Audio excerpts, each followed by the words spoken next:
need to get into Heaven Official's blessing lately, and since there's an official English translation now, and I have some time to kill, why not give it a shot?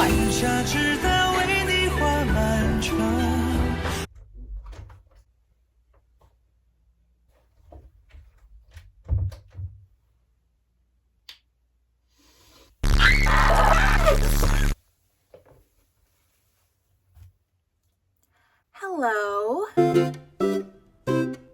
You will not believe how many times I've tripped over this costume. Before you say anything about the Hualian cosplay, it's not complete. I still am waiting for the bandages, the official wig. This is my actual hair. So, my apologies, but you're gonna have to deal with kitty-socked 太子殿下 with boobs today, which technically could be considered canon. I don't know if I should keep this on for the video or not. My hair is kind of a mess without it, but maybe it's gonna be easier to talk. I like it on. So today I'm here to talk and ramble about something that has recently grabbed me by the throat and dragged me into the abyss. It's Heaven Official's Blessing, also known as TGCF or Tian Guan Cifu. Another fair warning, I do know a little bit of Mandarin, but it's been a long time since I've spoken it, so the pronunciations are not gonna be pretty. But dude, when I say this thing has me in a chokehold, I mean both hands on my neck, wringing the life out of me and giving me new life because I love this so much. I knew this was gonna happen. Did you know that the entire novel, no, not just book one, there's 5 books total, the entire novel is longer than the Bible? I got my hands on the entire English translation and the extras, and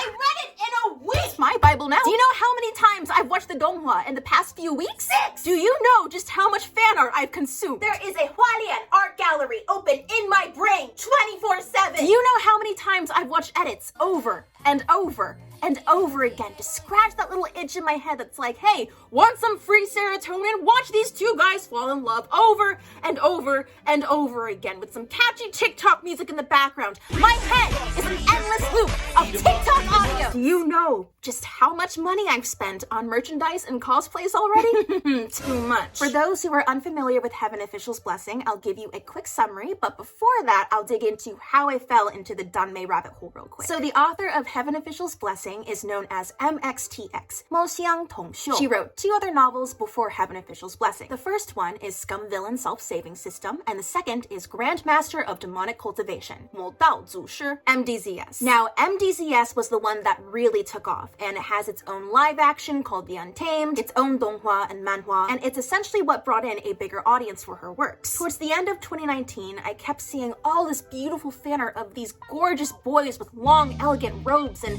flowing wispy hair, and it was popping up everywhere, and so many people were talking about it, so I was like, okay, I should make a video about this.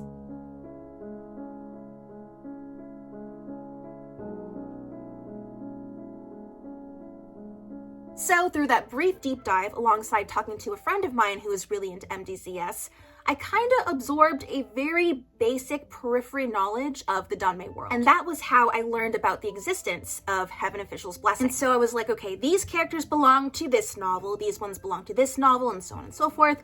And in this novel, this stuff happens, and then in this novel, this stuff happens. You get the picture. But in the end, for the next couple years, I never ventured beyond a borderline interest in Danmei. Don't get me wrong, it had my attention, but I knew that once I stepped foot into that realm of existence, I would never be seen again. So I held myself off and just let it be for a while. But then, this motherfucker had to get released in English. Now, before the official English translation came out, you had to rely on fan translations online because the original novel was in Chinese. And I guess because it was online, I was always like, oh, if I want to read it, I'll get around to it later. But after this had a physical copy, I was like, it's pretty, I'll buy it. After the holidays were done, I was pretty burnt out from running my candle shop, filming a bunch of collabs, and just the general Christmas craziness, so I took a couple weeks to myself and went to visit a cousin. And guess what I brought along to keep me company?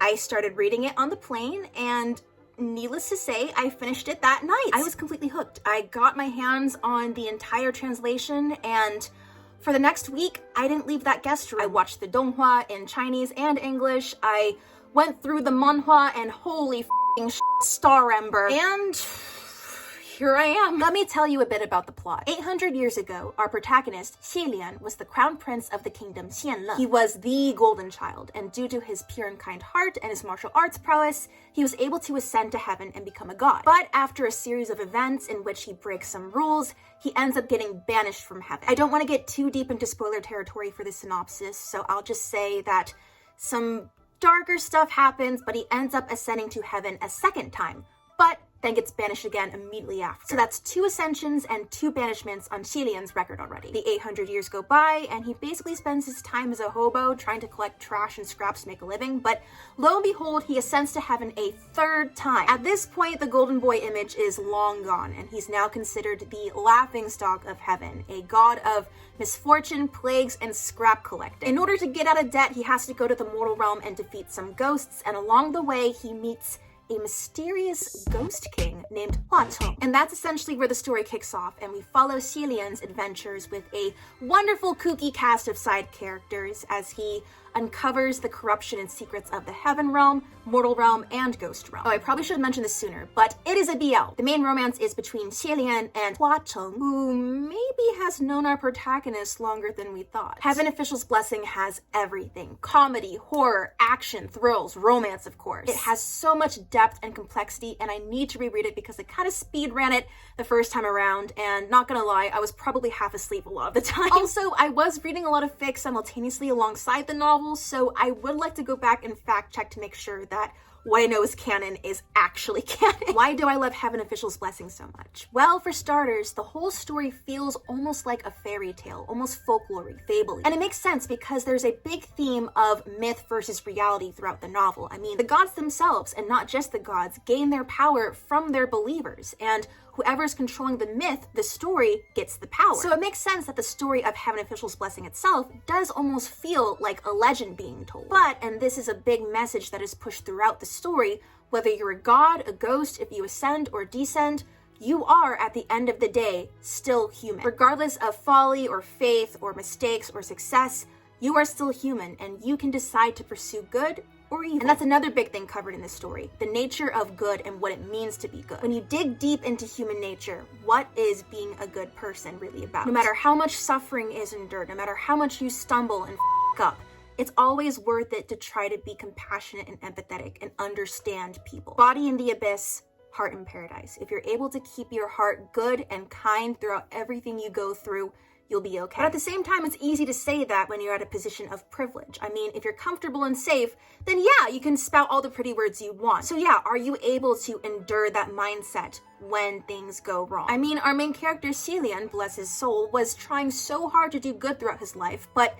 it constantly backfired in his face. The story also delves into themes of vengeance, devotion, obsession, love, hate, fate, identity, especially with the theme of identity. There's a lot of subversion in terms of what we know versus the actual reality of things. Another banger, what matters is you, not the state of you. If you rise or if you fall, you are still you. And besides all the heavy thematic stuff, the story is just a joy. Like, so much of it feels like a Crackfic. There's a coffin boner scene. There's a virginity detecting sword, for crying out loud. There's a whole subplot where Hualian tries to hide his giant cave full of Hualian fan art from everybody. I'm not even joking. There seems to be almost an equilibrium present where for every dark moment, which there are a fair amount, there is an equally ridiculous moment. And I haven't even gotten into the delicious tropes TGCF has. There's mutual pining, so much yearning, soulmates, only one bed, or only one coffin. So many scrumptious tropes delivered delicious. MXTX could have just delivered a nice, simple, happy gay romance novel, but no, she had to make a masterpiece. And the characters. Hualian is, dare I say, the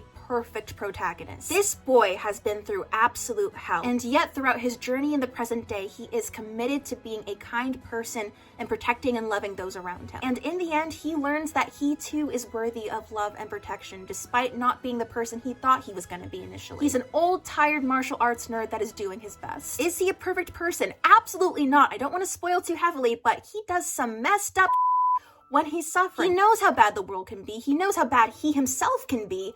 And yet, he does everything in his power to be a decent person. He just wants everybody to be happy while expecting very little of himself. And it's just, oh, let me hug you! I don't want this paragon of a hero, this shell with nothing interesting going on. The fact that Hualian has so much depth and complexity in him makes him an amazing character. And it really hurts because he, quite frankly, didn't deserve what happened to him. But the world is cruel and he had to learn how to navigate himself through all these trials and tribulations. He was somehow able to hold on to that tiny sliver of his naive self that proclaimed, I want to save the common people. That's who he is at his core. It's fundamental to his character. The big baddie in this story is set up as a direct foil to Hualian in that his body is in paradise, but his heart is in the abyss. Instead of remaining a good person at heart, he basically went to the dark side. And he consistently is like, well, if you were to be in my shoes, then you too would be just like me. But no, Hualian chooses to continue to be a good person despite everything. Huacheng is a very interesting character as well. And I mean, how could you not look at him? He ticks off so many boxes of character traits I love. He's tall and lanky with great hair and great fashion. He's a shapeshifter ghost with an eye patch. He's tall, lean, and mean, as I like to say. Oh yeah, and he's a walking pride flag. I adore fan works where he loses his composure and is just a goober trying his best to impress his prince. Part of me wishes he was more fleshed out as an individual outside of Hualian, but at the same time, we do get glimpses into his life. I mean, he was alone for 800 years and he established Ghost City, he likes collecting antique weapons, he took Yin under his wing, but a lot of it is up to the reader to fill in the blanks. I think there was an actual interview with MXTX where she was like, I was hesitant to write a character like Huacheng because his whole motivation is his love and devotion to Hualian. But at the end of the day, it's romance, it's idealism, it's not meant to reflect actual reality, so why not? And I, for one, am honestly enamored by his pure and utter devotion to Hualian. It runs so incredibly deep, it's sweet, and yet he never expects anything in return. He feels unworthy of it even. All of the respect and adoration he holds for Hualian feels almost incomprehensible, and I'm a sucker for that. Just someone give our Ghost King some self-worth and friends, please. Now, Hualian. Listen, I am a hopeless romantic, like a hopeless romantic, and Hualian just ticks off so many boxes that make my heart sing. People always joke that Hualian invented love, and it cracks me up every time, but genuinely, I think they made me fall in love with the idea of love again. I know it's not realistic. I completely acknowledge that. But you know what? Sometimes I want to enjoy a love so idealistic, so all-encompassing. I am here to enjoy a fairy tale fantasy version of love because gosh darn it, it makes me happy, okay? The chemistry between Hualian and Huacheng is chef's kiss. You get everything from the beautifully, adorably domestic to the spice. The love between these two is integral to the story, and it's really interesting in that you see Huacheng's love is rooted in the past, and then you get to see Hualian's love get rooted in the present. Their love fuels each other, and Huacheng is able to get Hualian to realize that he deserves to be loved. His love literally sets him free. There are so many tender moments between the two, and when you realize how long Huacheng has loved Hualian, it hurts your heart in the best way possible. Whenever I think of the 3,000 lanterns scene, there's a good amount of humor with it too, because on the outside, Huacheng is just this evil ghost king that is the terror of the heavens, and meanwhile Hualian's like, he's super sweet to me, he's just a little puppy, I don't know what you guys are talking about. It's so many butterflies just thinking about Hualian sometimes. Oh, and if you want angst, if you want an angsty ship to end all angsty ships, Beefleaf. It really doesn't get much angstier than this. Beefleaf is good in any form. Beefleaf is Beefleaf. The whole Blackwater arc, I really gotta read that again because it destroyed me. But the characters involved in that whole fiasco themselves, Shi Qingxuan, He Xuan, and Shi Wudu. Oh, it's such a complicated thing they have going on. You understand each of the characters' motivations for what they do, but it doesn't make it hurt any less. Again, big spoiler territory, so I'm gonna nix any of the big details, but man, Hualian is a really interesting character as well in that, again, you get where he's coming from and you get why he is the way he is, and he just wants to show affection, but he's really heckin' bad at it. But at the same time, he's a complicated character. Fengxing is just steadfast. And then you have Pei Ming, the ridiculous idiot womanizer he is. Ho ho. I adore the Rainmaster and Yin Yu. I really love Shi Qingxuan as well, but Anyway, this is not a full analysis video. I'm just here to throw my love and some spaghetti at the wall and hope something sticks and at least makes some sense. So, for those wondering how spicy the media gets, the novel itself doesn't go into super explicit territory unless you go into the extras. And as for the donghua, they can't do anything explicit because of censorship laws. The manhwa, also not super spicy, but the artist who does the manhwa, STARember, my love. STARember has done so much amazing art of Hualian, in addition to the manhwa. Like, she is feeding us so well constantly. And I can sing praises about the fan artists in this fandom all day. They're all so talented. They work so hard to make so much amazing content for us plebs to enjoy. There's so many amazing animatics. A lot I still have to dig into, actually. And the Love Like You animatic? Dude, do not even get me started on that damn animatic. I knew it was popular even before I started the book, but I was like, no, I'll hold off on it until I finish so I know what's really happening. And I did. Bruh, the tears! Oh yeah, that's another quick note. The fandom for Heaven Official's Blessing, TGCF, amazing. It is such a breath of fresh air. Everyone has been so kind and so welcoming. There's very little drama and discourse, and I can just sit back, relax, and take in all the fan art and fan fiction I want. It's just, I'm having a really good time. I can't wait to contribute to the fandom myself through content I want to make, like videos and cosplay skits, and even art, hopefully. Ooh, and there's one more thing I want to talk about as well. So I learned Mandarin when I was in elementary school. I didn't learn it in middle school, but then I picked it up again in high school. This gave me a great opportunity to get back in touch with it. It's really motivating me to brush up on my language skills because they're kind of awful right now. But hey, I can recognize like every third or fourth character most of the time. It's okay, teach Chinese. What am I doing? I'm Vietnamese, not Chinese. The two cultures are very distinct from each other, obviously, but there is some overlap. And not gonna lie, it's really nice getting so invested into something that has ties to my own culture and things I grew up with. Just warms my heart a bit and makes this whole experience even more enjoyable. But alas, now we wait for season 2 of the donghua and the live action to come out. If you are ready for a new commitment, I 100% recommend checking out Heaven Official's Blessing. The book is long, keep that in mind, and there's a fair amount of content besides that, like the donghua and the manhwa. Once you fall into the danmei hole, it's very hard to crawl out. If you just want to watch the show and don't want to read the book, that's fine, but in my opinion, you're not going to get as a holistic of an experience as you would if you were to read the book. The book is just... But if you don't have the time or attention span to read the book, that's totally understandable. You can kind of get the general gist of what happens by going online and just absorbing it through osmosis. I also will say that it may be a bit of a complex read for some because it is a translation and there may be a lot of terms or phrases that are unfamiliar, or the style may take some getting used to, so keep that in mind. It does cover some darker topics in books 2 and 4 especially, so if you're sensitive to anything in particular, maybe check some content warnings before you dive in. But yeah, thank you so much for sticking around, guys. It was really fun to just pour out my heart at your feet and just ramble about something that's given me so much joy recently. To all my fellow TGCF fans, y'all are great. I can't wait to talk more with you and just make more content for this story. I love it. I love it so much. I definitely want to dig more into MXTX's other works. I think I'm going to start off with Scum Villain first because it's shorter, less content for it, and it's going to be a nice little break after TGCF has eased its grip on my throat. And then after that's done, I will tackle the behemoth that is MDCS. But again, thank you so much for watching. Support the author by buying physical copies of the books. And my voice is giving out, so I will call it there. Thank you so much, lovely viewer. And with Heavenly Official's blessings, no paths are bound. Bye. I said, I don't think that he's good for you. How do you know what's good for me? That's my opinion! Don't you get it? Why? Asked my mama for a Japanese soda, and I got Starbucks. And a cake pop, a $2.50 cake pop.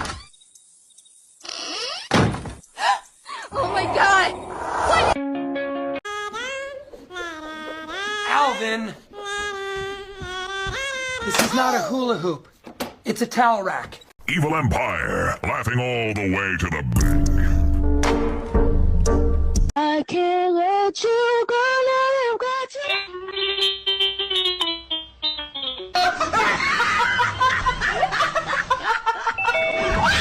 You're so mean to me sometimes. I'm not mean to you, you're just dumb. He's kind of mean to me sometimes. And he says, dumb idiot. And I look at myself in the mirror and I say, dumb idiot. You're why I'm insecure. Uh-huh, what'd you say?